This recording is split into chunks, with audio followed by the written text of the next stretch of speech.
This is the King's Court on Arena Sportsnet, presented by American Grappler. I've got more swagger than Mick Jagger, more sex appeal than Vince Neil.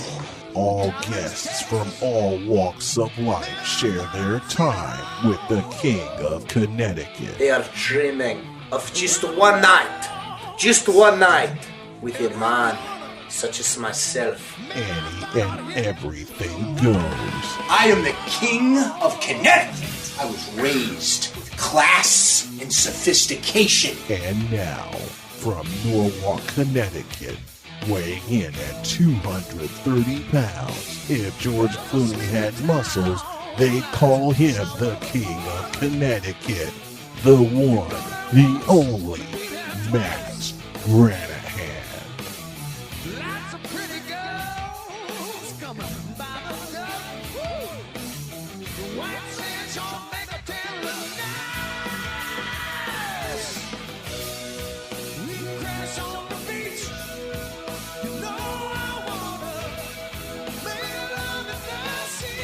It is the pernicious purveyor of preposterous pomposity, manipulating the minuscule mind of the masses of miscreants. I am your host, the King of Connecticut, Matt Granahan, and batten down the hatches because we have a very unique show today.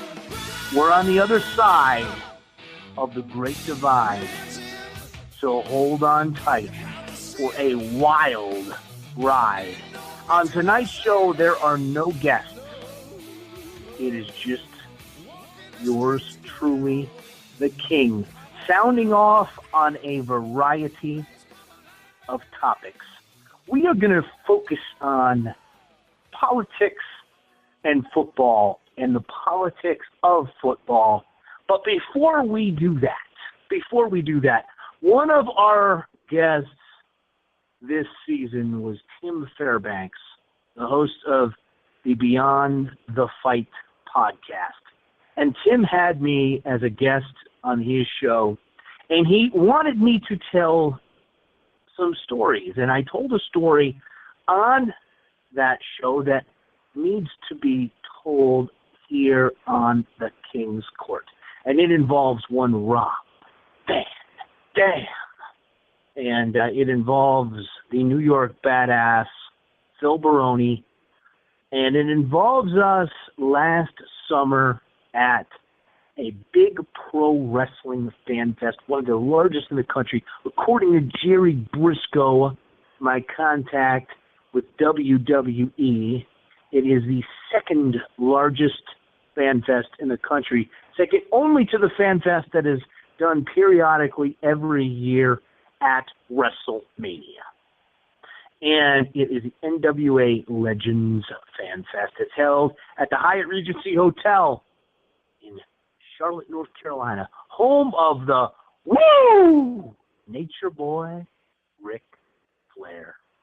And there are every star you can imagine, including Terry Funk, including Greg the Hammer Valentine, including the Road Warriors, the Patriot, who was a guest on our show, Jim Ross, Jim Cornette, the Midnight Express, the Rock and Roll Express, you name them, Jimmy Mouth of the South Heart, they are all there.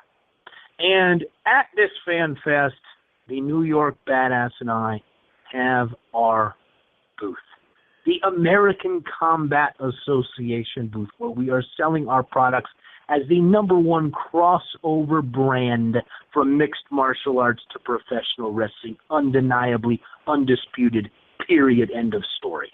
I am selling my book, The Definitive History of MMA and Pro Wrestling, Rough and Tumble, that I spent 3 years writing and researching with World Shuto champion Eric Paulson, arguably, and I don't think it's an argument, the greatest book ever written, period, end of story.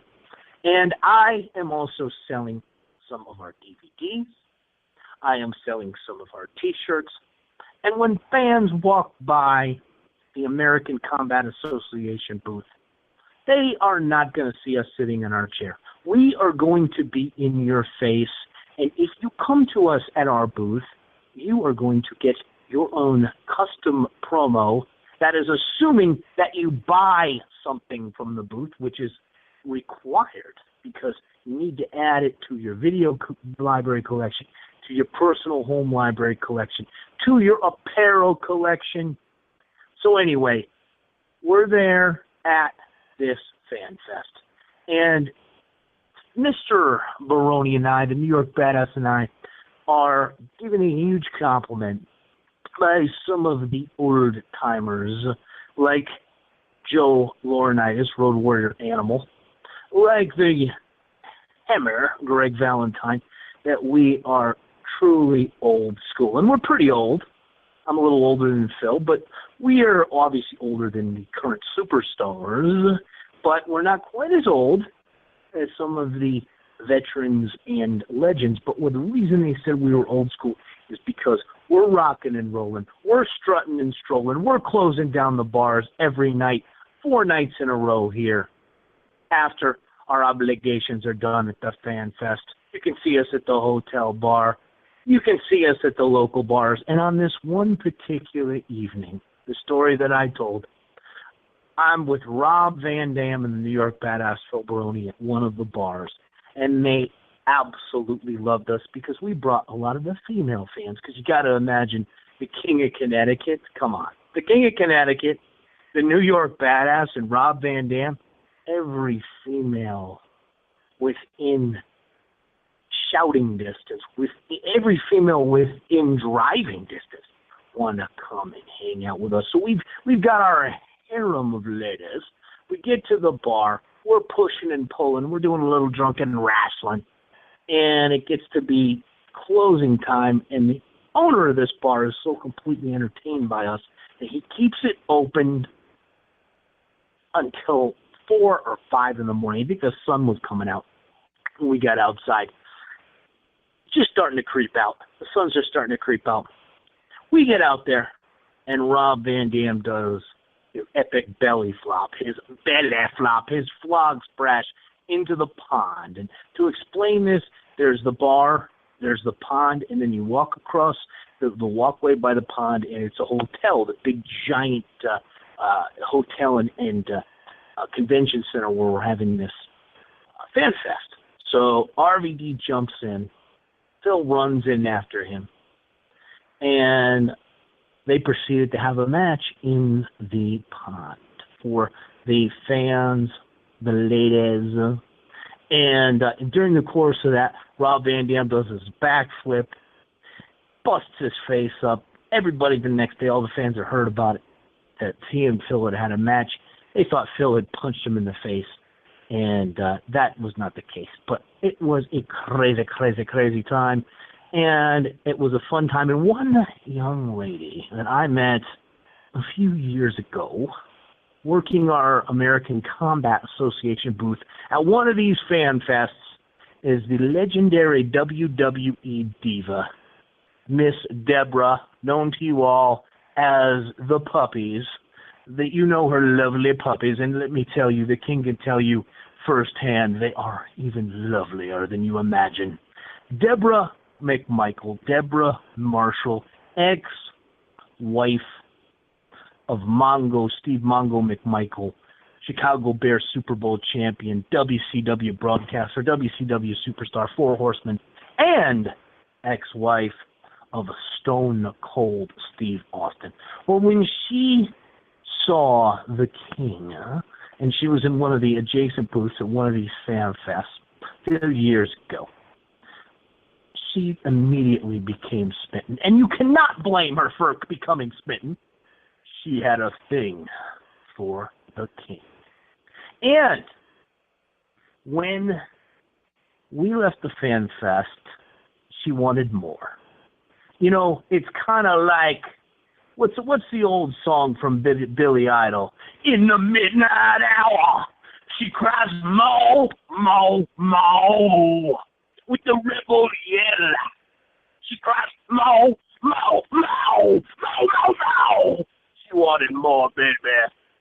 She wanted more. So she proceeded to take me to a concert, celebrity country concert, dirt bike ride. She took me to the Alabama football games, and she, as I said, had a thing for the king. And I found out that she was a sweetheart, a lovely, lovely lady. But in the course of my time I spent with the lovely Deborah, she told me a lot of stories about Stone Cold Steve Austin and a lot of things that I've forgotten. That's why I bring this up.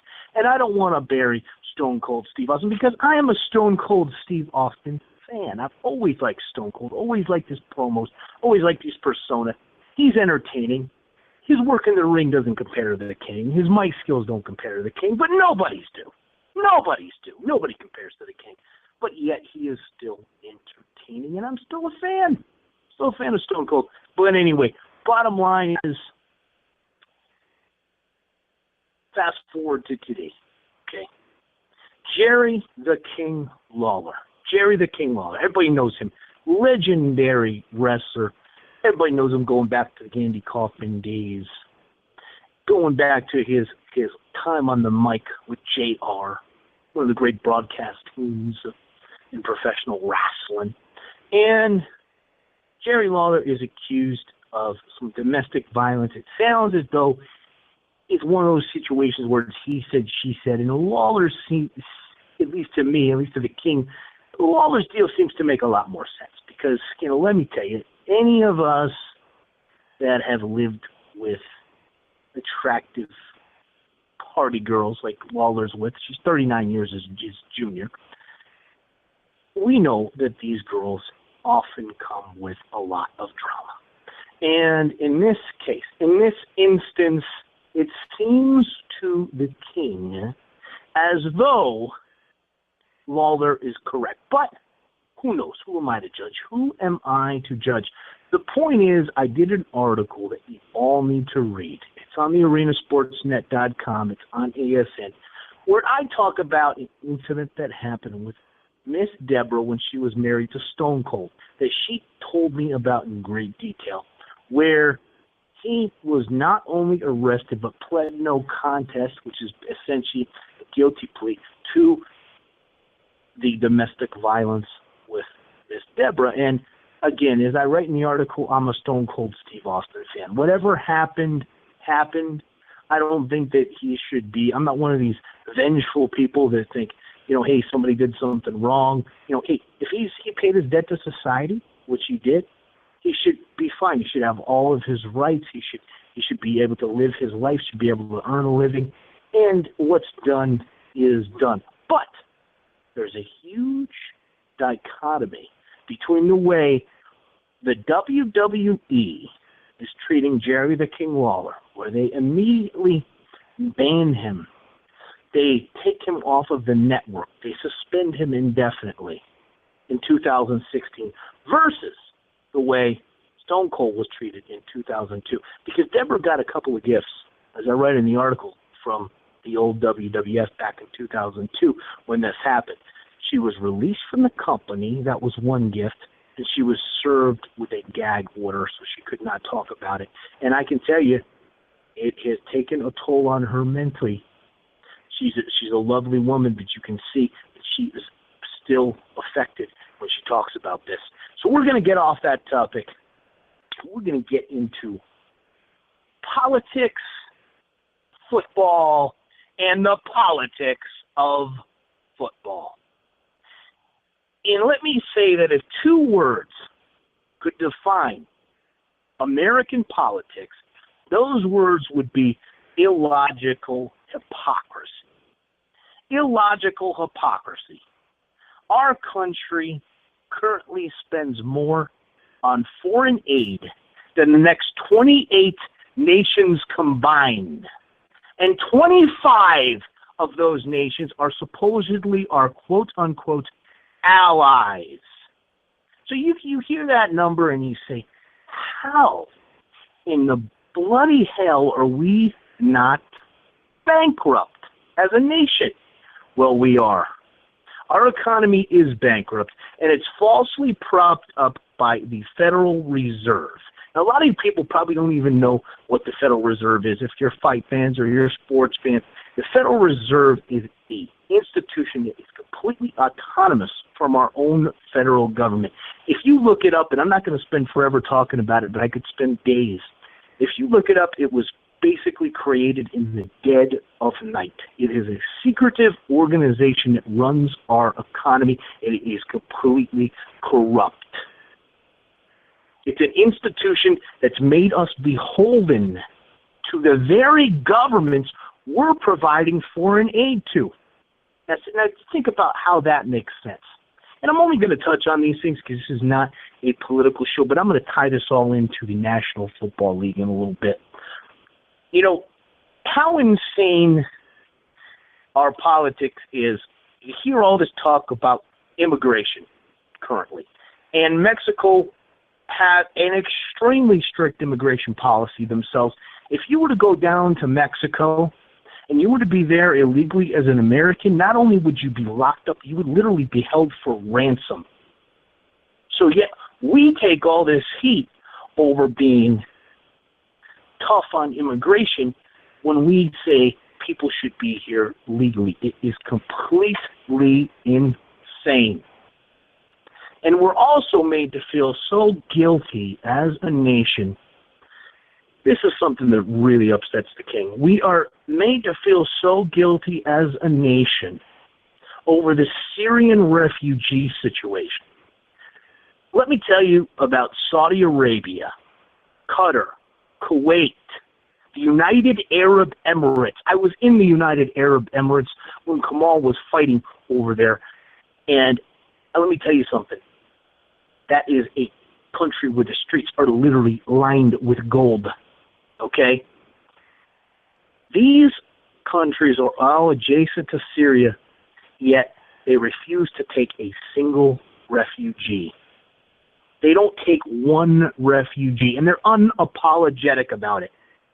And it's not like if we were to take these refugees, they would be self-sustaining. We're expected to house and feed them when our nation is already bankrupt. Okay? So despite all of this, in America we talk about the most ridiculous of issues.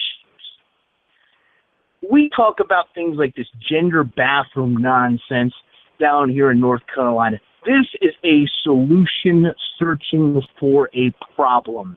It is a distraction. And it's another huge distraction that keeps folks blind to all the corruption. And let me tell you about another distraction that keeps people blind to all the corruption. A little state-sponsored monopoly called the National Football League. You're not going to hear this on ESPN. You're not going to hear this on Fox Sports because just like our politicians are bought and owned by lobby groups like AIPAC, the National Football League owns those networks. It is time that the NFL be exposed. Here are some fun facts about the National Fleeceball League, the place where fascism and communism meet right here in the good old US of A. First off, taxpayers fund the stadiums. And not only do taxpayers fund the stadiums, but this is insane.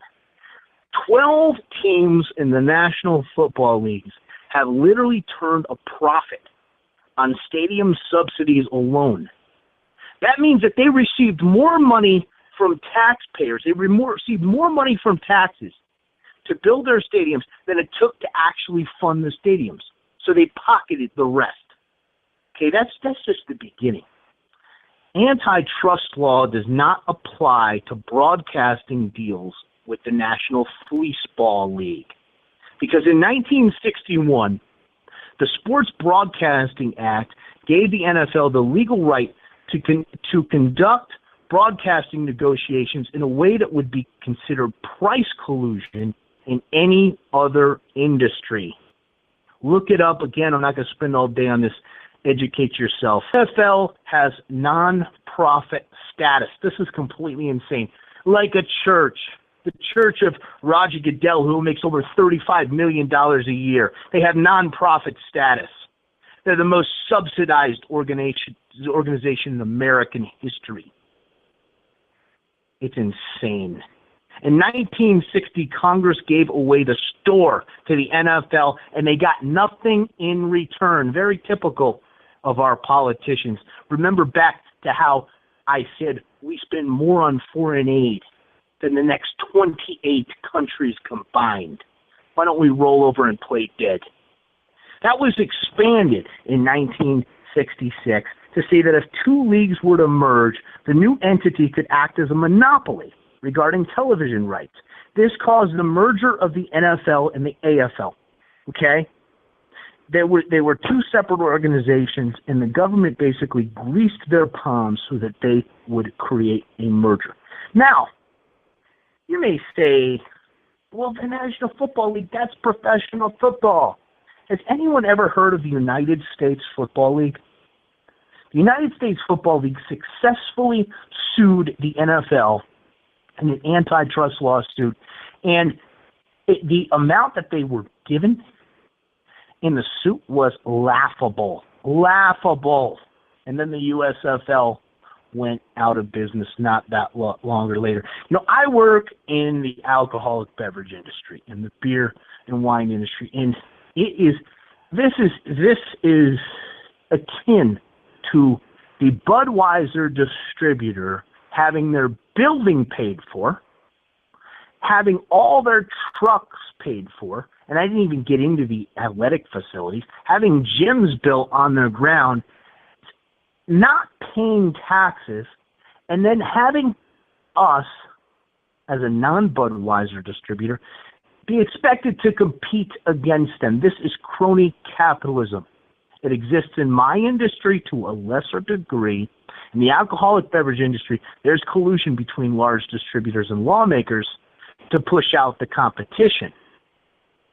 And I can go on and on about how those laws are created, but I'll give you one glaring example. We have an organization here in South Carolina, here in Columbia, called the South Carolina Beer Wholesalers Association, okay? It's supposed to be an association that protects us as distributors and works with the local government to create laws.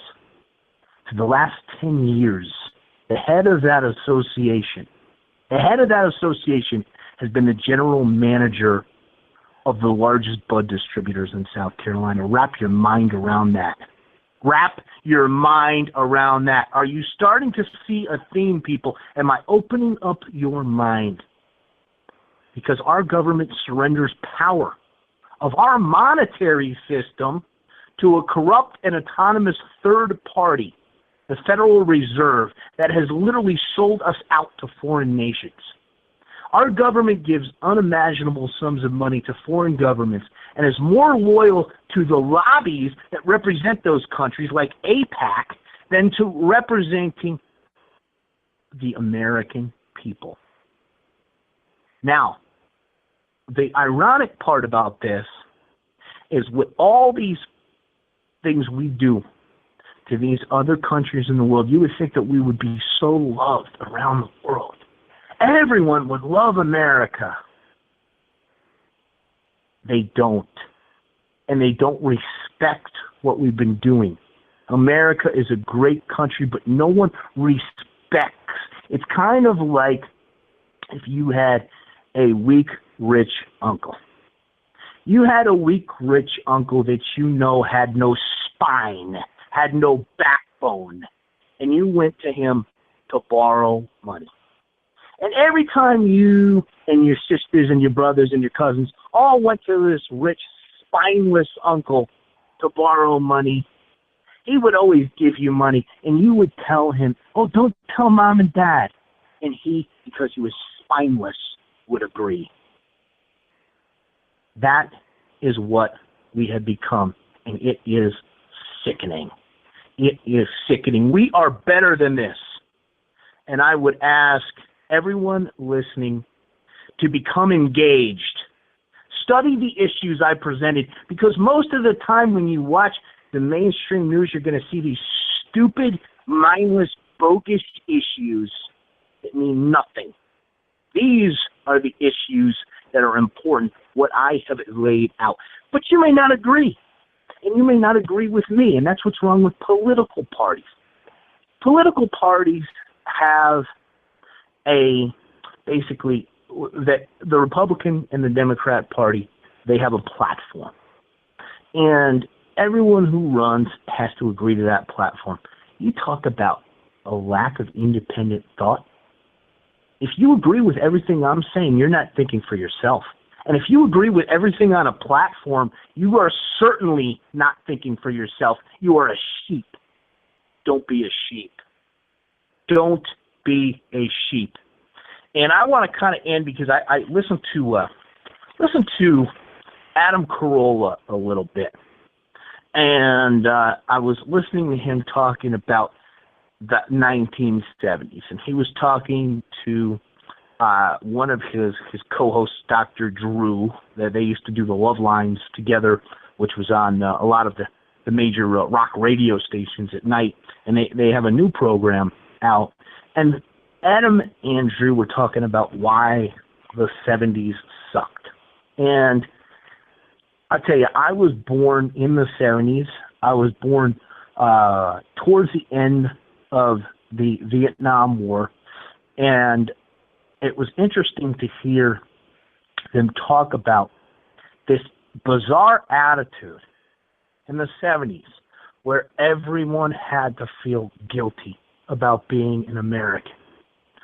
They were talking about the crying Indian.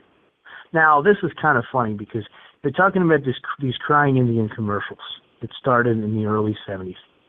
And everyone talks about this Elizabeth Warren, this crazy batty lady that Trump calls Pocahontas. She looks more Scandinavian than Indian, but the crying Indian looked Indian. I mean, he looked like the wooden Indian. He was extremely Indian. But anyway, these commercials were made to make you feel guilty. He was crying, this America sucks, this blah, blah, blah. Well, here's the thing. The crying Indian, anybody who knows that era, he wasn't even Indian. He was a Sicilian con man. Iron Eyes Cody and his brother, neither one of the two were Indian. Not even close. His name was like Francesco Di Corti.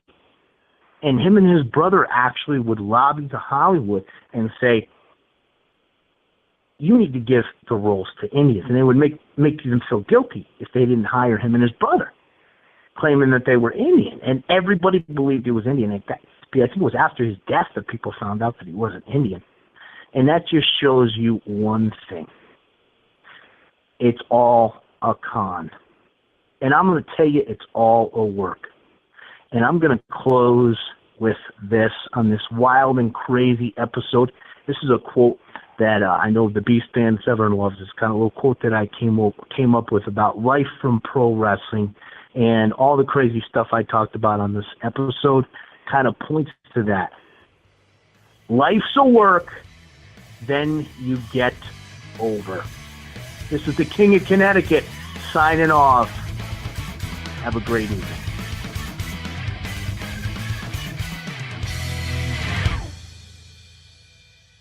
Hi, Fligger and Briggs here. Join us each week for an all-new episode of the Fireside Sports Show right here on the Arena Sports Network.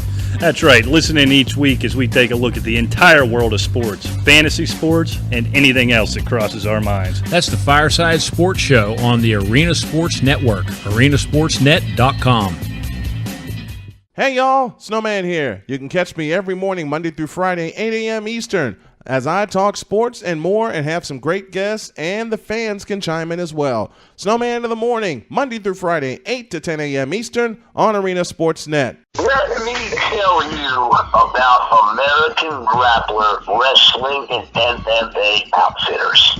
American Grappler makes shirts that honor the American wrestling and combat sports tradition unlike any other brand on the market today. And I'm going to tell you a little personal story American Grappler just did a tribute shirt to my coach, my mentor, one of my best friends, the legendary Billy Wicks, who just passed on.